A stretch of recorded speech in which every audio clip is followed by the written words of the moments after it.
channel. My name is Paige if you're new here, which you should be because we're just getting started. But I am a 28-year-old fraud analyst living in Arizona. I have been in the fraud industry, finance fraud, fraud analyst, fraud investigation, all of the above, going on 4 years now. And I am about to embark on the journey of getting my CFE, Certified Fraud Examiner accreditation, certification, designation, whatever you want to call it. I am putting myself to the test and I'm going to receive my CFE. And I hope you come along for the journey. I figured first video in, I should do a little Q&A, get to know me, get to figure out what to expect with this channel, things like that. For starters, like mentioned before in the introduction, my name is Paige. I am in Phoenix, Arizona. I currently am a fraud analyst, and I am going to begin the journey of receiving the CFE. I have a list of questions here that I feel like would give you an idea into who I am as a person, into my career, and what to expect out of this channel. I have a passion for fraud. I love to learn, and while I was going through the exploration of, do I really want to go for the CFE, I realized that I'm a part of the audience that's untouched. I was going through videos and I felt like I didn't relate to anyone who was trying to give resources and education. They were your typical finance bros of Wall Street, or they were even out of the United States. And so I figured, what better way of connecting with others and also giving a space for that audience like myself and creating this YouTube channel. It's new for me. I've never done it, and we're just gonna learn along the way, just like we do in fraud. And I hope that you come along this journey with me. So let's go ahead and get started. I only did 10 questions, so I didn't go crazy or anything like that. But again, like I said, my name is Paige. I currently am a fraud analyst, fraud investigator.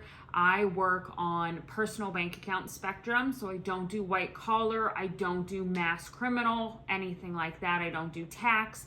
Mine are honing in directly on your day-to-day personal transactions within your checking and savings accounts, so your deposit accounts. But I also do tend to look at lines of credit, being credit cards, loans, things like that, kind of just to get the full picture, whether it's specifically with a subject, identity theft, ATO, it all encompasses under my umbrella that I currently hold. How did you start in this field? This one, plot twist after plot twist, never would have imagined myself here, and to this day, I would not change any of it. I am originally born and raised in California, and I was over it. I wanted to get out. It was too expensive. I wanted a new adventure. So I applied for a massive corporation in the state of Arizona. I received my offer letter on a Thursday and was told orientation starts on Monday. And I said, all right, I can do this. So I hung up the phone, started packing, and I moved out to Arizona that Saturday, started work on Monday, and I've been here ever since. I believe this December I'll be going on 6 years.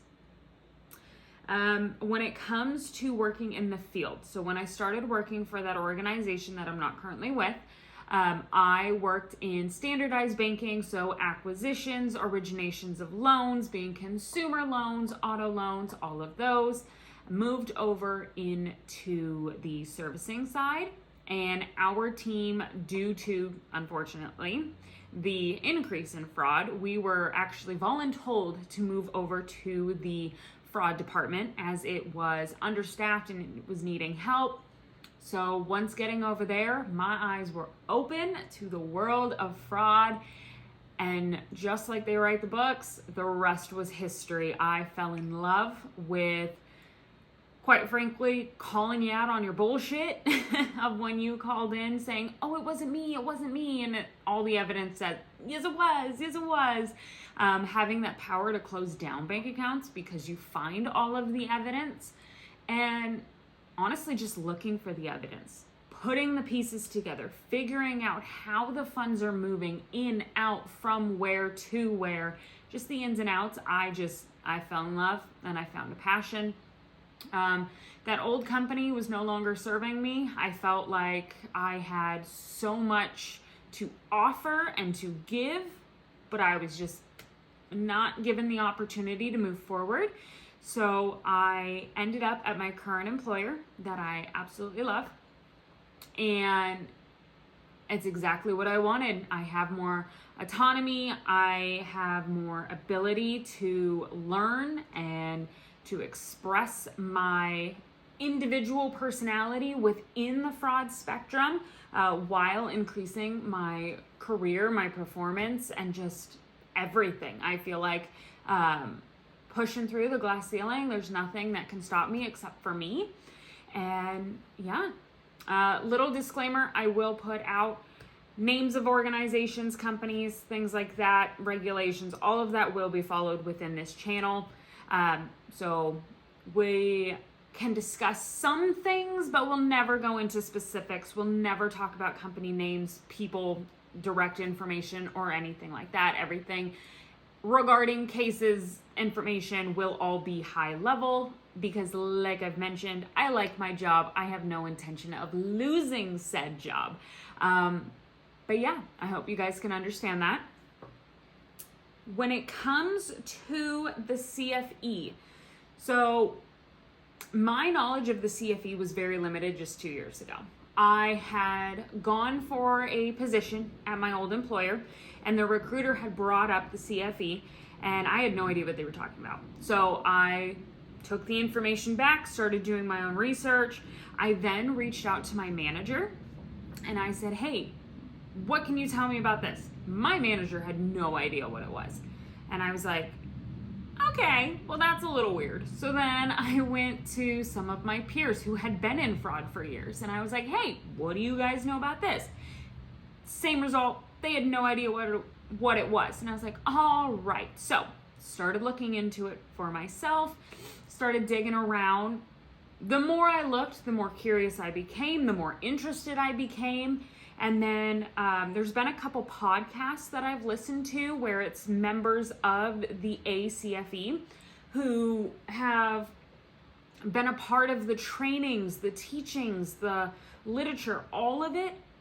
And every time I listen to it, I just feel the passion spark all over again. And then on the selfish side, it gets you more money. It gets you more opportunities. And I feel like that's something that, as someone who's passionate about the job, you always want to climb. You always want to do better. And getting this accreditation, certificate, designation, I've heard all the terms, so whatever you want to call it, go for it. But it opens up those doors. It gives you those opportunities. And why not? I've always been a nerd. I've always loved learning. I got my bachelor's degree in forensic psychology 2 years ago now, and ever since then, you just feel like you're missing something. When you go almost 16, 17 years of going to school and having homework to having nothing, you get a little lost in yourself. And so once finding the CFE, learning what it's going to take, the hard work, the grind, to learn it all and to test for it, I felt that surge, I felt that passion and the excitement, and I jumped on it and I said, yep, this is exactly what we need to be doing. So now, as you guys will see as you follow along, we're going to be studying, we're going to be learning, we're going to probably be hating our life at some moments, but it'll all be worth it in the end. Next up. I feel like this is a job interview. Is that how you guys are feeling? I don't know how to not make it feel like a job interview, so I apologize. But yeah, let's just keep going. Number 4, what's something people don't know about fraud or finance? When you are halfway through your lie, when you're telling the bank, oh no, it's not me, we've already proven it 4 times over that it is you. It's kind of like I always say this example to anybody who asks, but it's like on the episodes of Cops. You ever watch that show, Bad Boys, Bad Boys? When the cop pulls you over and they find drugs in your pocket. And it's like, no, officer, these aren't my pants. These aren't my pants, I promise. That is what we deal with in my space, listening to the phone calls and the interactions. And the whole time you just stare at the computer screen and you go, okay, but all of this tells me that it is you. And that is my favorite part of just catching people in the lie. And obviously it's just more evidence to the case, put it in the stack, send it off and be like, yeah, thank you so much, but you're going to be responsible. But yeah, I would say the amount of information that we know and that we can see that you don't know that we can see, I definitely think that is a piece that people don't understand, especially with the growth of technology, online banks, online purchasing, things like that. The information's there. So if you're gonna lie, make it a really good one, at least for my entertainment. What is your ultimate career goal? So I would say my ultimate career goal, speaking from my company now, I want to become a suit. So director, AVP, VP, CFO, things like that. I want to be the woman in charge, making the decisions, watching things unfold. I think I would excel, and I think it would be so much fun to be that head person, or at least one of the head people of an organization. And it gets me excited to think that that's a possibility. Now, if we are going to all doors are open, anything's possible, what would you like your dream job to be within this field? I would love to be a fraud analyst, investigator, whatever you want to call it, with the FBI. I think that would be cool. I think it would be cool to transition over to white collar fraud, true criminal, like your cartels and stuff, following the money. I think that would be so much fun, and I would totally nerd out every single day, and it would absolutely be worth it. What type of content can people expect? So it is the world of finance. So my 9-to-5 is not, oh my God, this is so amazing and so thrilling to watch. Because again, there's only so much of the computer that you can see, because obviously you can't see any personal PII, anything like that. However, I do think it's important to say, or to show that you can have spunk and personality in the finance world. You don't have to follow all of the stereotypes of the white collar Wall Street man, and just have fun with life and learning. And then in addition to that, following along for the CFE journey. So study vlogs, tips, tricks, resources, education, all of those type of things is the content that I'm hoping to produce. I think a really fun idea is if you are in the journey or you're looking to be a part of the journey, say you're going for the CFE for yourself and you need a study buddy. We can have study sessions. We'll film studying, put it on your TV, and now we're studying together for however long that video is. Motivation, information, learning the discipline of it. You guys as well, put it in the comments of the type of content, videos, ideas, or even education-wise that you want to see and hear, because you're now the audience. You now have and are seeing a voice within the fraud space that's different than anything that's currently out there. And that's how I want to build this. So if you have anything specifically that you want information on, put it down there. We can interact with each other. We'll build on it. We'll grow on it. And then we'll see where this channel takes us. How do you balance work, studying, and personal life? When I have an answer for you, I'll let you know. Caffeine and pre-workout, love them. But no, honestly, the biggest thing is just scheduling. Same thing that you schedule doctor's appointments, or hey, I work 9 to 5, so I have to show up 9 to 5. if I need something for myself, I'm going to show up for myself. And that's a huge discipline that I've started incorporating into my life. Gym is an appointment that I set for myself. Meaning, in the mornings, from this time to this time, block it out, I'm in the gym so that I can start my day feeling my best, doing what I need to do so that I can be present in the rest of my day. I do have the blessing to be a hybrid employee. So I am in office 3 days, home for 2 days. Today is a home day. So I do have that form of flexibility. Now, on my driving in days, it is a little bit more chaotic because I have about an hour and 10-minute commute one way. So I'm in the car a bunch, but I use it to my advantage. I love audiobooks. I love podcasts. Most of the time it's a podcast to get me to work, so my brain's working and I feel great. After a long day and I'm completely drained and I want nothing to do, it's an audiobook on the way home so I can just get lost in the story.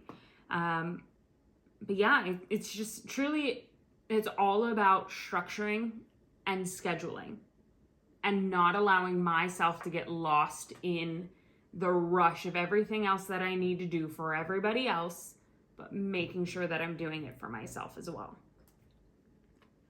What is your biggest challenge so far? So I think my biggest challenge so far is lack of outside information. My boyfriend is a welder. All of my friends are blue collar or they're nurses. I think that's it. We basically just have nurses. Oh, and then we have like engineers and stuff. But needless to say, I'm the only finance girly that is in my circle, that is in my life. So I don't have anyone that I can branch off of and say, hey, this is what's going on. Can you help me out? Things like that. I'm figuring it all out from scratch. So if I can do it, you can do it, we can do it. And point blank, being the CFE, I had no one to provide me information to be like, hey, so do plan A, then do this, then do this, then do that. It's okay, what am I doing? So that's online scavenger hunts. It's putting the pieces together, learning it all myself, which obviously is going to take more time than having the door opened by someone else. However, I think it's more fun because I'm learning all the way through instead of being handed something and then having to play catch up. I'm figuring it all out every single step of the way by myself, and that feels pretty cool.